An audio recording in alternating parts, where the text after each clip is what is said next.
అదే RTV app వార్తల్ని క్షణాల్లో చదివే అవకాశం ఉంటుంది. ఒక న్యూస్ పేపర్, ఒక టెలివిజన్ ఛానల్ మీ చేతుల్లో ఎప్పుడూ ఉంటాయి.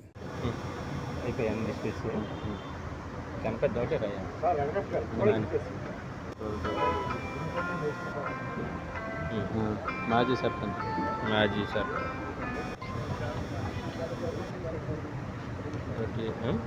సర్పంచ్లో ఒకటే వెంకటనారాయణ సర్పంచ్ ఉప సర్పంచ్ ఒకళ్ళు రెండు అన్ని గ్రామాల్లో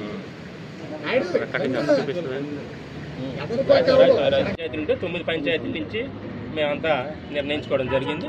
మరలా ఇంకా ముందుకు వస్తే ఇంకో 1-2 పంచాయతీలు కలిసే అవకాశం కూడా ఉంది.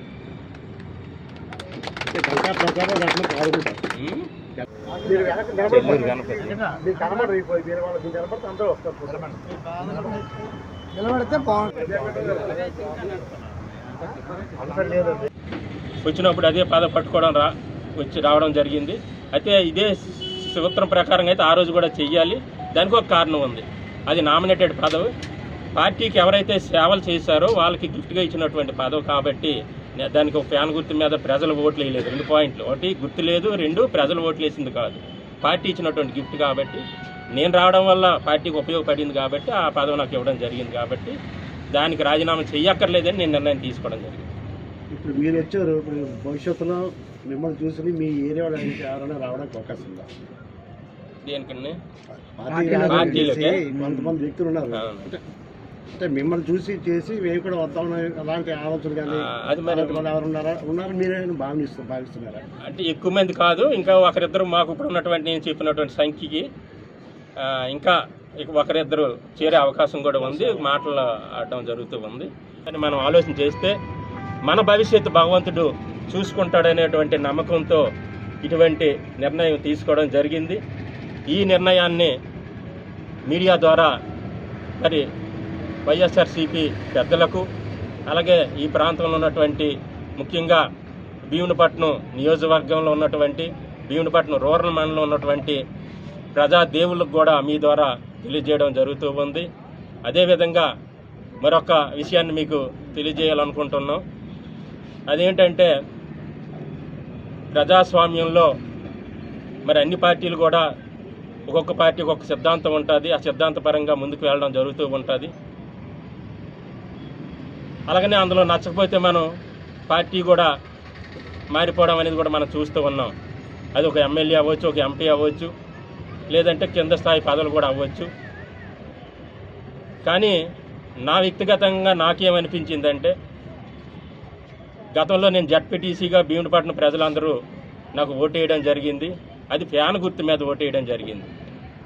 నేను ఫ్యాన్ గుర్తు మీద ఓటేయించుకొని ప్రజాప్రతినిధిగా ఉండి రేపు సైకిలో లేకపోతే బీజేపీకి వెళ్తే కమలానికో లేకపోతే జనసేనకి వెళ్తే గాజు గ్లాసుకో ఓటేయమని కోరడం అనేది నా మనస్సాక్షి నాకు అంగీకరించలేని కారణంగా నేను జడ్పీటీసీ పదవిని కూడా ఏదైతే స్థానిక సంస్థల యొక్క ఫార్మేట్ ఉందో ఆ ఫార్మేట్లో రేపు వారంలో జడ్పీకి వెళ్ళి అక్కడ నేను నా రాజీనామాన్ని సమర్పించడం జరుగుతుందని కూడా మీకు తెలియజేయడం జరిగింది. దీనికి ఎందుకు ఇటువంటి నిర్ణయం తీసుకున్నారంటే కేవలం నా మనస్సాక్షి అంతే. దీని మీద ఎవరు ఒత్తిడి కానీ ఇంకోటి కానీ ఏమీ లేదు. కేవలం మనం 10 మందికి 10 మాటలు చెప్పినప్పుడు మనం కూడా ఒక ఆదర్శంగా ఉండాలనే ఉద్దేశంతో ఈ నిర్ణయం తీసుకొని మరి మీ ద్వారా తెలియజేయడం జరుగుతూ ఉంది. జై శ్రీరామ్. జై శ్రీరామ్. అందరికీ నమస్కారం. ఈరోజు భీమునిపట్నం మండలం ఉన్నటువంటి వివిధ హోదాల్లో ఉన్నటువంటి వైఎస్ఆర్సీపీ పార్టీలో ఉన్నటువంటి మేమంతా ఆ పార్టీకి మూకుమ్మడిగా రాజీనామా చేయడానికి నిర్ణయించుకోవడం జరిగింది. మీరు ఇందులో జడ్పీటీసీగా నేనున్నాను. అలాగనే నాతో పాటు ఒక సర్పంచ్, ఉప సర్పంచులు 3, పిఎస్సిఎస్ డైరెక్టర్ ఒకరు, అలాగే మాజీ సర్పంచులు 5, మాజీ ఎంపీటీసీలు 5, అలాగనే ఒక ఎంపీటీసీ ప్రెసిడెంట్, అలాగే సచివాలయ కన్వీనర్లు 6, అలాగనే వార్డు మెంబర్లు ఒక 30 మంది మా టీంలో ఉన్నారు. మేమంతా పార్టీకి రాజీనామా చేసినట్టు మీ ద్వారా పార్టీకి తెలియజేయడం జరుగుతూ ఉంది. దీనికి కారణం ఎవరి మీద ఆరోపణ చేయడం అనేది మా ఉద్దేశం కాదు. ఎందుకంటే గతంలో మేము తెలుగుదేశం పార్టీలో ఉన్నటువంటి టీం అదంతా. ఈ పార్టీలోకి వచ్చిన తర్వాత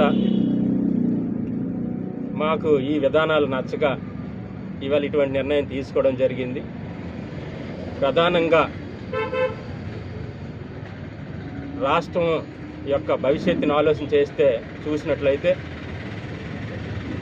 ఒక చదువుకున్న వ్యక్తులుగా, సమాజం పట్ల నిబద్ధత ఉన్నటువంటి వ్యక్తులుగా ఇటువంటి పార్టీలో ఉండడం అనేది ధర్మం కాదు. జగన్మోహన్ రెడ్డి గారు చెప్పినట్లు ఇవాళ ధర్మ పోరాటం జరుగుతుంది కాబట్టి ఆయన మాటలనే మేము ఫాలో అయ్యి ధర్మం వైపు ఉండాలని నిర్ణయించుకోవడం జరిగింది. కారణం ఏంటంటే ఈ రాష్ట్రంలో కక్ష సాధింపు పరిపాలన, అభివృద్ధి లేకపోవడం, ప్రధానంగా ఇవాళ మనకు కనిపిస్తూ ఉన్నది. ముఖ్యంగా ఈ రాష్ట్రం ఆర్థికంగా అధోగతి పాలైనటువంటి పరిస్థితి మనకు కనిపిస్తుంది. అలాగనే ఈ రాష్ట్రంలో ఏ రకమైనటువంటి పరిశ్రమలు లేక నిరుద్యోగ సంఖ్య రోజురోజుకి పెరిగిపోవడం మనం చూస్తూ ఉన్నాం. అలాగనే పొరుగు రాష్ట్రాలతో మనం చూసినట్లయితే